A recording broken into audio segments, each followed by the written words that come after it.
Good morning, everyone. Good morning. And especially a welcome to any newcomers who were at yesterday's workshop. Today is Sunday, September 14th, 2025. The autumnal equinox is approaching. It'll happen in about a week from now.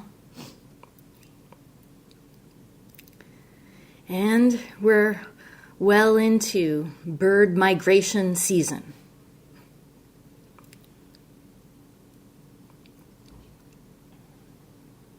There's something special about the presence of birds in our day-to-day lives.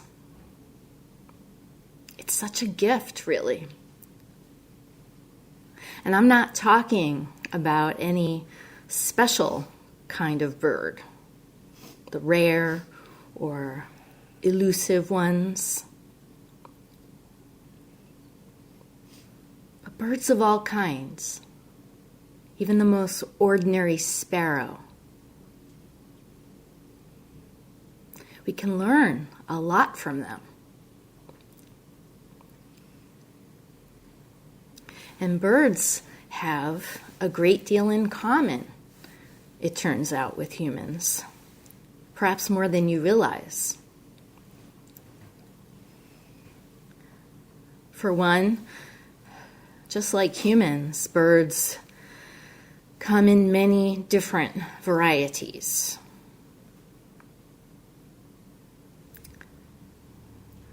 Some have fancy plumage, some don't. Some are as large as an ostrich and as small as a tiny hummingbird. Some are nocturnal. Some dive in the water. Some spend much of their life out at sea.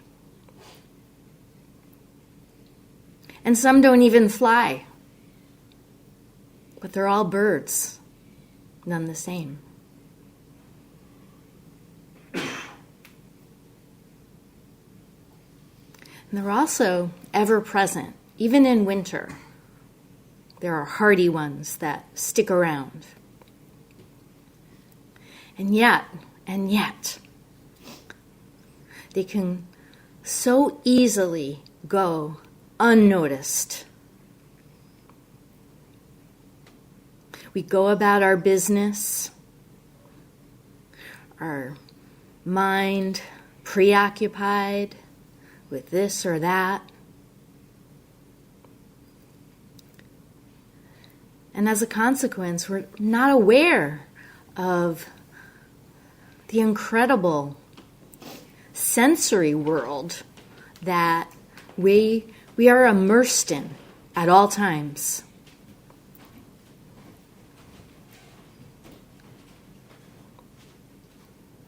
The great Zen master Dogen described the natural world as a kind of living sutra.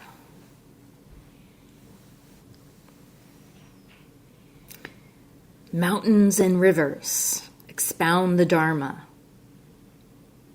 So do pebbles and trees and grasses. Wind and rain. Turtles, frogs, squirrels.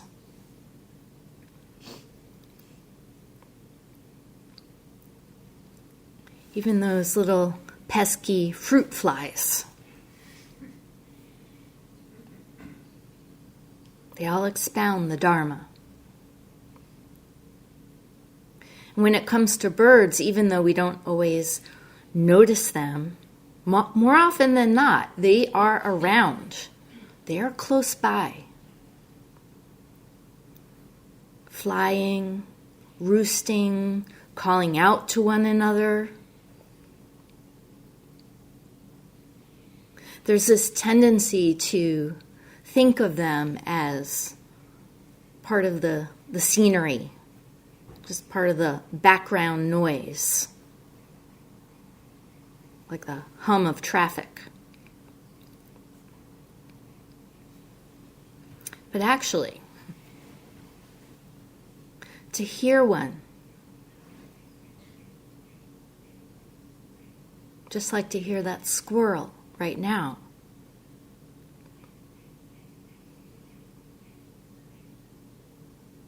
it's a teaching.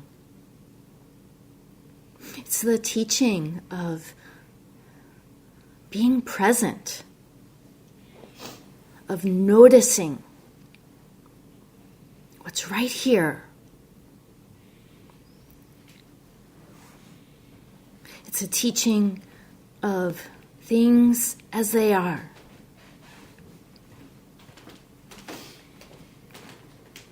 And really, it's as valid a teaching as anything I have to say or any Zen teacher has to say. Actually, it's more valid.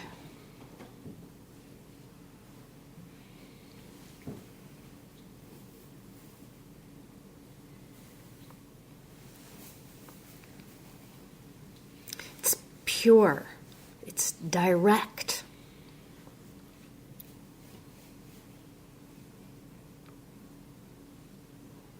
And it's not just the beings and things of the natural world that invite us to be present. Wherever we happen to be, in time and space, whatever we're doing,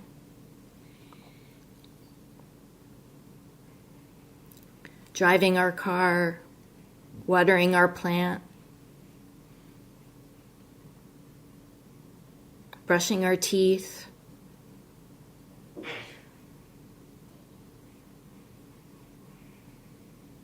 picking up dog poop,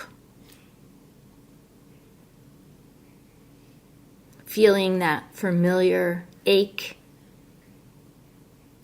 in your knee or your back, the itch on your nose. It's all an invitation to be present, and in that, it's a teaching.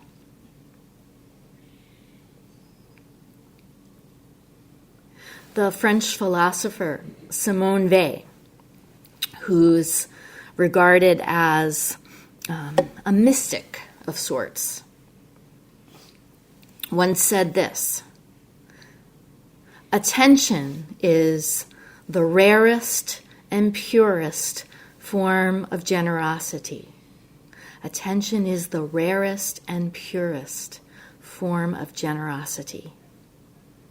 So she saw this simple act of giving one's full attention to another person, an object, or whatever you're experiencing in any given moment, as totally transformative. And it's a gift, it is. It's the greatest gift that we could give to ourselves and to others.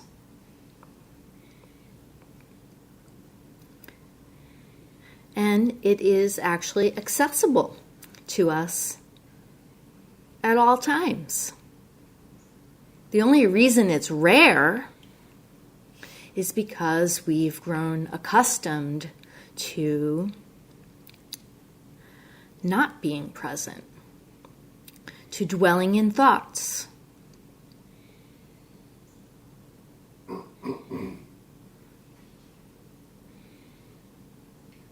clinging to our likes and dislikes.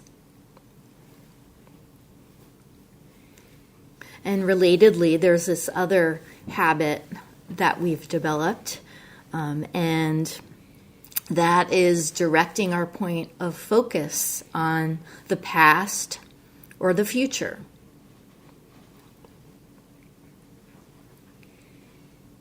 Such that we're not aware of what we're experiencing with our very body, moment by moment,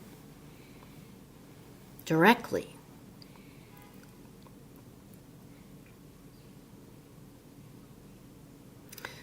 So then, when we hear a bird sing its song,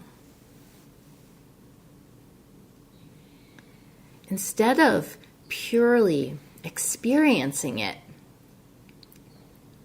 we filter it through our storehouse of knowledge. We make that bird into a concept, a thing that is out there, out in the wild, separate from us. And actually, the fact that we even call it a bird, or call it by a name, like blue jay or sparrow, that's a telltale sign that we've separated ourselves from it.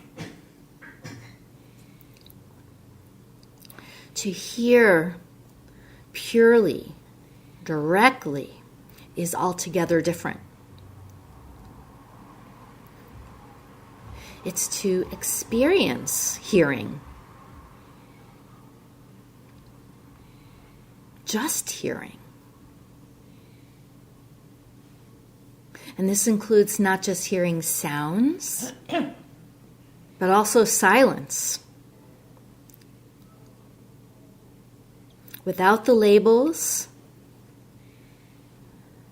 without the mental processing of what is heard or not heard, and without a hearer.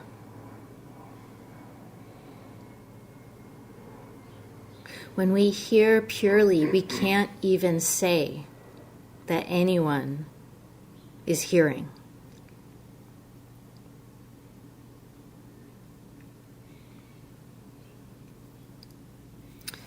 In the Mumonkan, which is a collection of koans, there's this beautiful line in the commentary for case 16.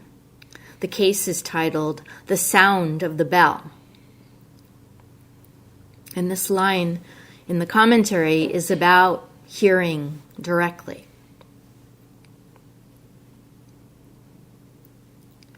If you listen with your ear, it is hard to hear truly. If you hear with your eye, then you are intimate at last. If you hear with your eye, then you are intimate at last. Now you may say, that makes no sense. How can I hear with my eye? Or my nose or tongue? How can I hear with anything but my ear?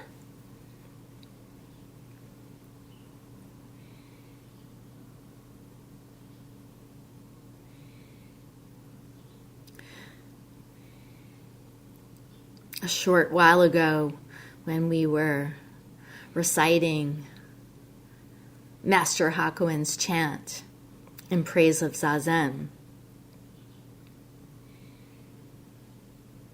we said, and when we turn inward and prove our true nature, that true self is no self, our own self is no self.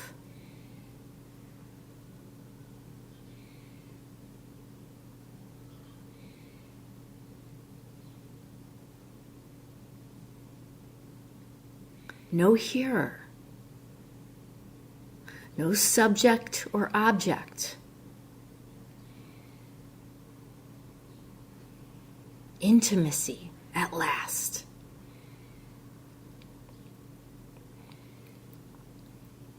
Attention is intimacy. That's what it is. It's not an intellectual exercise. There's no thinking involved.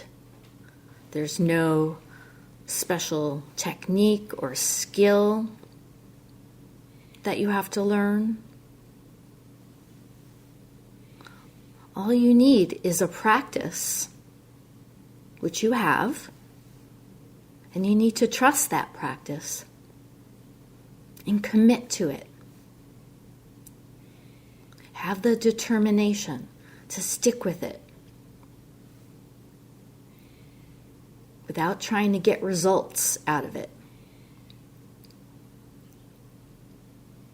And that's the part that's easier said than done, isn't it?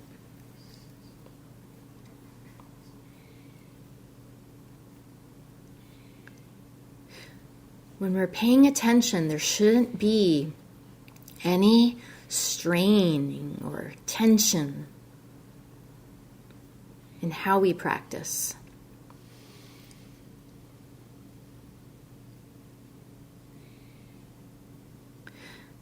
It's funny to even say that we're working on a practice or working on improving our attention. It's kind of strange. What is it to work on?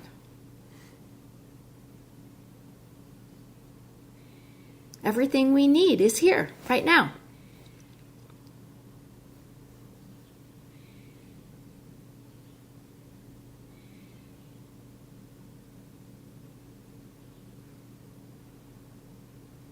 Relax. If we tense up, maybe furrow our eyebrows, clasp our hands,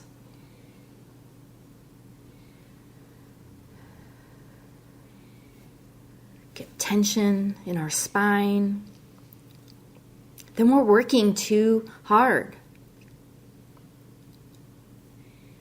The body does need to be upright and aligned, and that does require some effort, just as there's effort involved in directing your attention.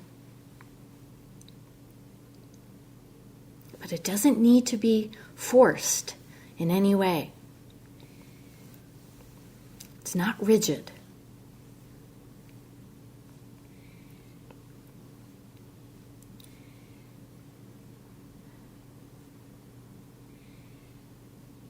When I was a child growing up in the 1970s and going to public school, there was a certain teacher who had a very strict, regimented approach to classroom management. Actually, it was abusive by today's standards. Her name was Mrs. Franco, and she was a force. You did not want to do anything to upset her. She would actually pinch your arm or dig her long, polished nails into your skin. So, and she did this routinely to everybody. So then, when she commanded the class to sit still, pay attention, all of us kids, myself included, would just stiffen up and sit ramrod straight in our seats.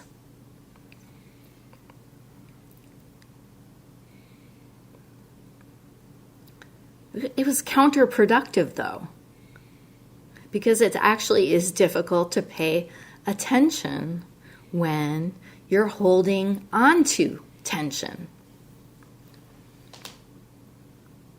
In this case, it was the fear of being punished or shamed by Mrs. Franco. The brain can even go into a kind of flight or fight mode when we're tense. This is not the kind of attention we're trying to cultivate in doing Zazen. Again, relaxed and settled. We're not trying to accomplish anything. We're not in a hurry to get anywhere. We don't have to prove anything to an authority figure or anyone else, for that matter. It's just the basic attention, the basic awareness of being rooted right here, being in this body right now.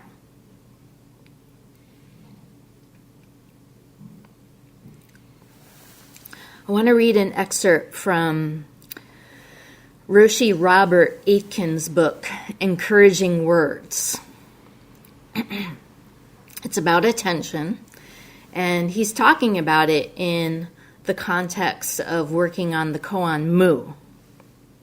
But what he says applies to any concentrative practice, so any koan or any breath practice.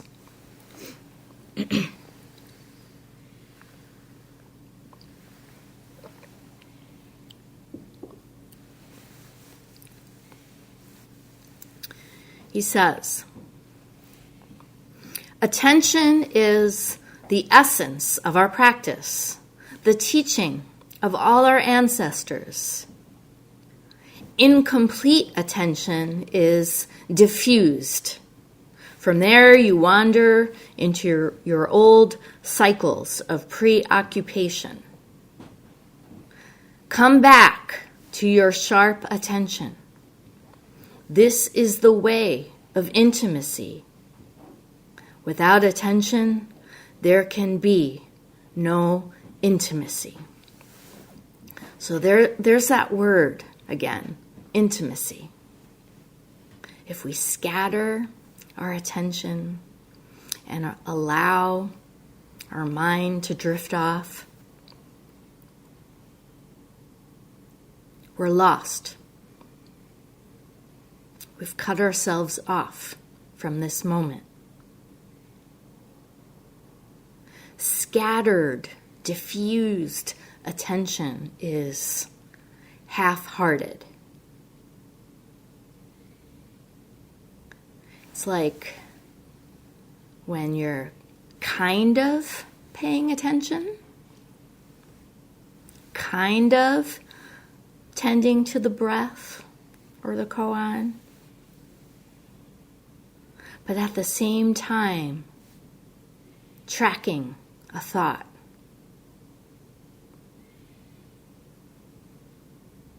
We can spend years doing this in our practice, not fully committing.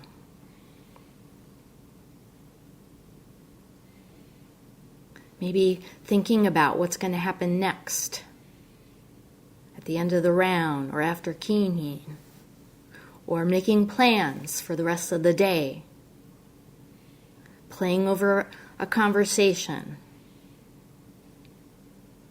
rehearsing a melodrama.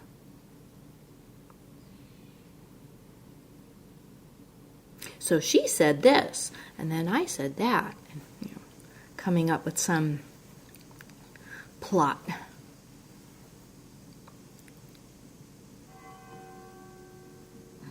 And sometimes this sort of half-hearted attention happens when we're in conversation with other people even. Someone starts to tell you a story and you're only partially listening because you're thinking, I need to go to the post office. Or you start looking out the window. Aitken goes on, it is very easy and natural to maintain the way. When you are thinking something, only a tiny shift of attention will bring you back to mu, or to your breath counting. Tiny as it is, don't neglect it. When you notice that you are straying, mu. Attention is more than a matter of focusing. It is completion. Where you are not attentive, everything is a blur. When you are attentive, each thing stands out like a bell sounding in the silence. Each move, each breath, each act. So whether you are opening a door or doing moo seated on your cushion, let your act stand forth. Let each inhalation be altogether itself. Each exhalation altogether itself.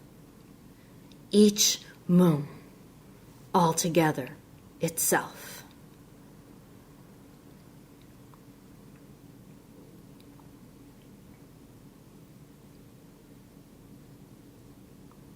Let it be complete,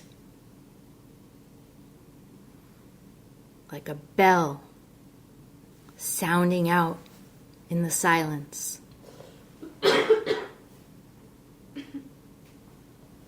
And also, like a bird singing its song.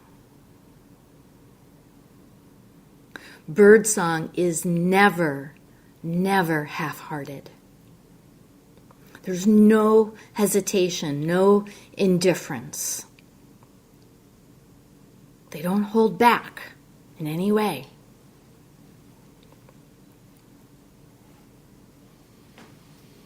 They're also not mapping out their flight plan when they're singing.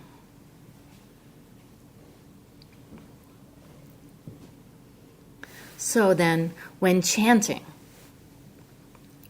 have you ever noticed that you're chanting half-heartedly? Kind of mouthing the words softly, not really fully participating. Not because you're new to practice and still learning the ropes, but you're just not committed. Maybe at that moment you're feeling tired or uninspired or self-conscious,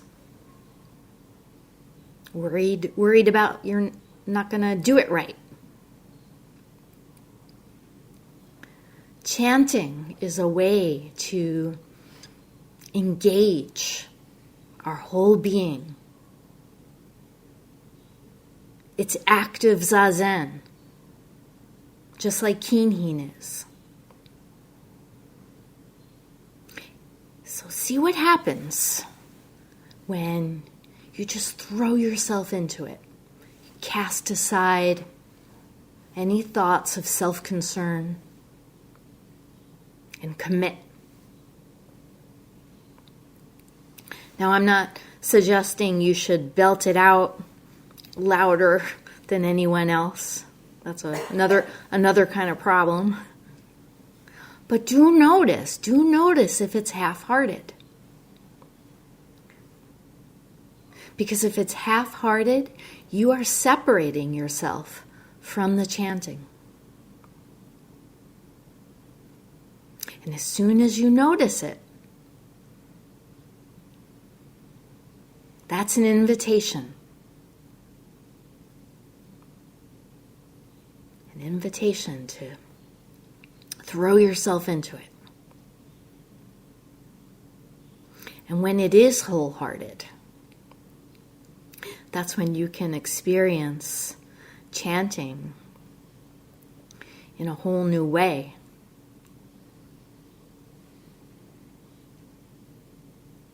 No self, many voices becoming one. The words don't matter.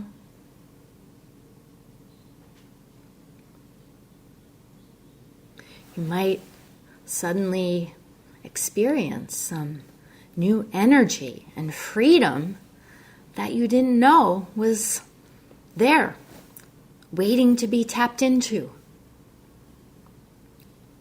all along. We just had to give it attention.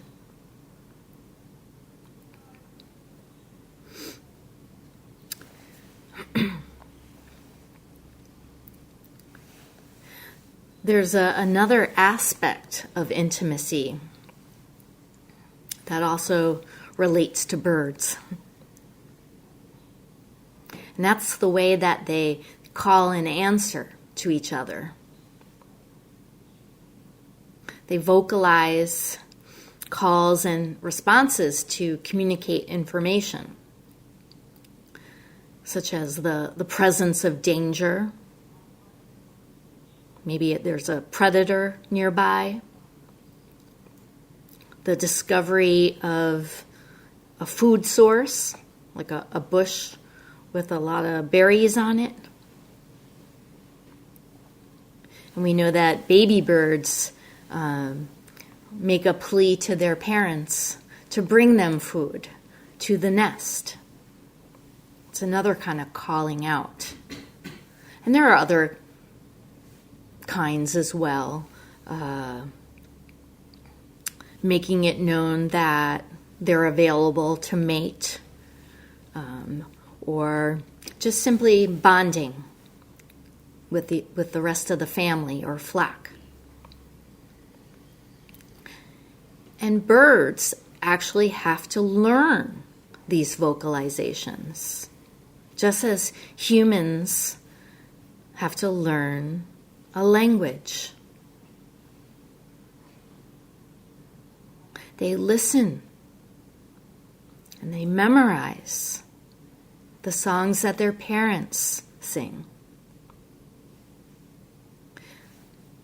There can even be regional dialects within the same species because of this. And by the way, birds can also solve complex problems. Crows especially are known to use twigs to extract food from a hole or a crevice. And it's also been shown that crows have some kind of long-term memory, which is pretty remarkable.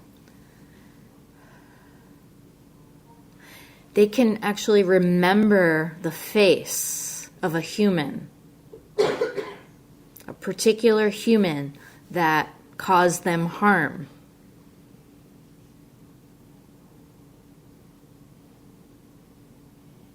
And they use that memory to stay safe moving forward. It's a survival trait.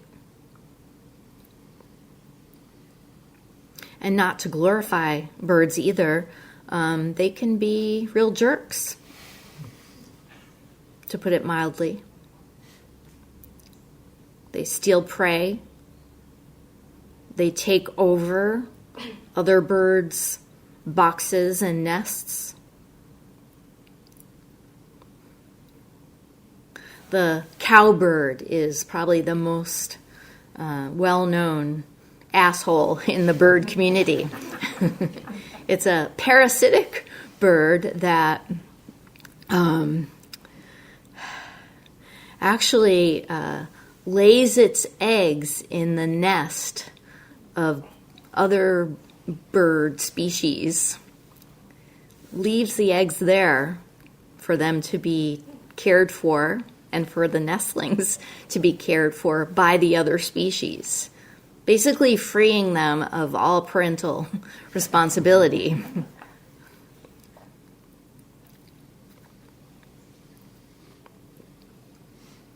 And yet, despite all of these signs of intelligence, really, in birds, even the ability to strategize, they don't cling.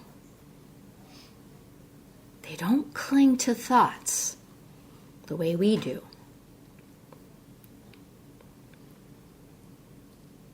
They're spontaneous. There's no gap between when one calls and another answers.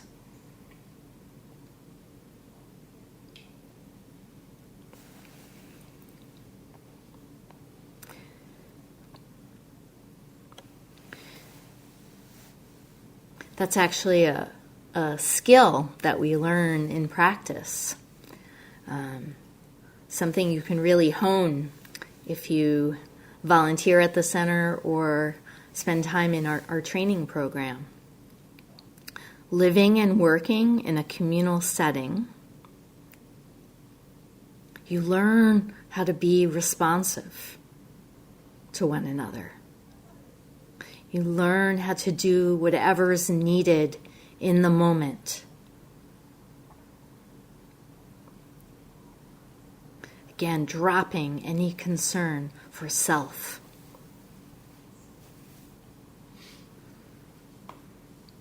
You can also practice that in the workplace and at home with your family. There's this other saying about birds that you've probably heard before, popularized by Maya Angelou. A bird doesn't sing because it has an answer. It sings because it has a song. It doesn't sing because it has an answer. It sings because it can. Because it has a song. And that speaks to our true nature, our intrinsic nature to respond, to be of service.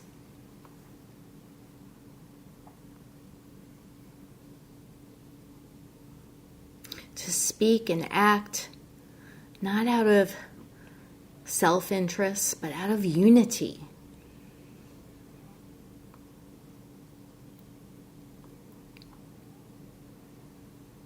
That is our intrinsic path.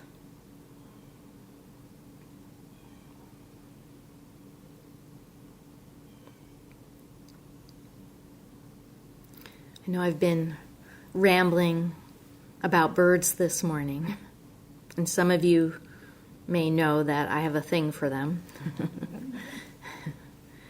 But what got me on this topic in the first place was noticing the seasonal shift that's underway. Shorter days, increasing darkness,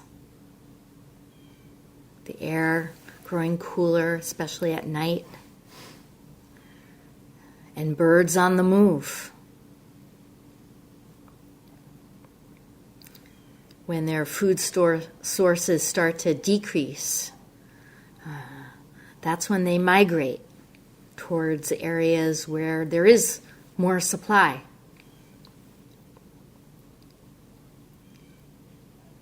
And amazingly, they can fly thousands of miles. And they have this internal compass that guides them. Guides them on the same flight path year after year, without deviation. But it's a perilous journey. They face all sorts of challenging conditions, hazards, bad weather, predators, obstacles like tall buildings and cities, tall glass buildings especially, are a challenge. There's an increasing loss of habitat due to human expansion into once wild places. And this all adds up to fewer places to make a stopover, to re-energize and refuel. along their path. And yet, they go. They persist. They follow their calling. They do it the best that they can, despite the conditions. They don't lament about their circumstances.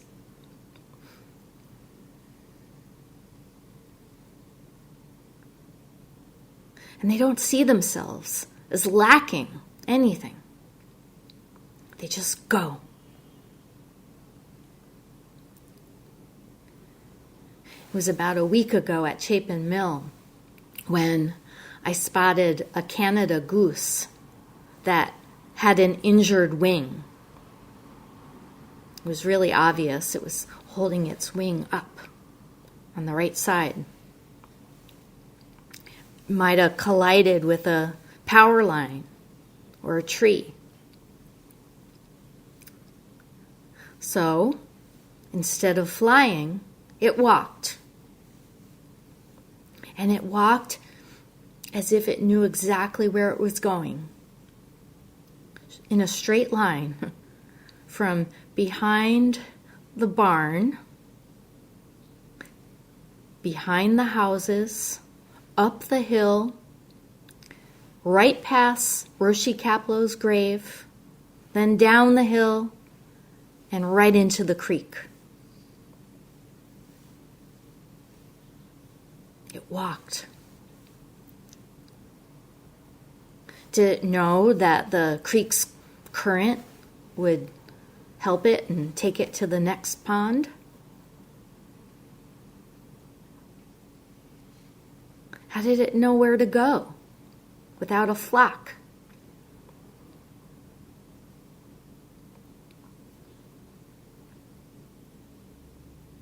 It's as if it just had faith in itself and in its journey. Faith in this case, in just the walking. To where? Didn't know.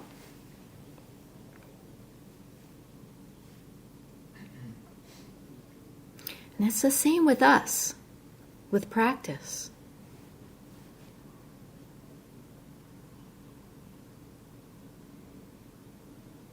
We don't know where it's going to take us. Each one of us has an aspiration, though. We are all striving for completion.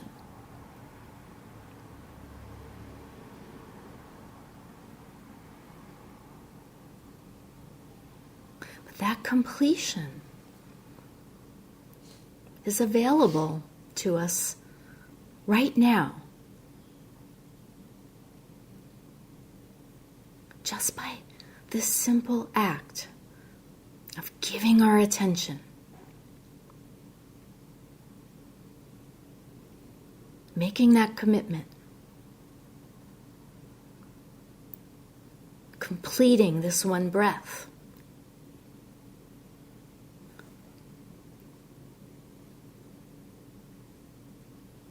This one move.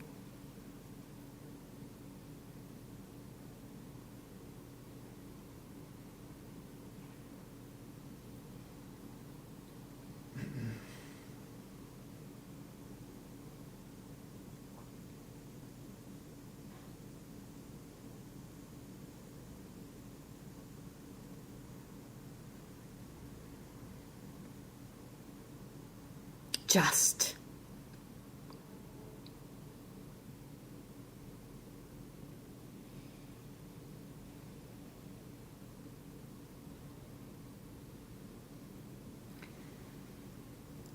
We'll stop here and recite the 4 vows.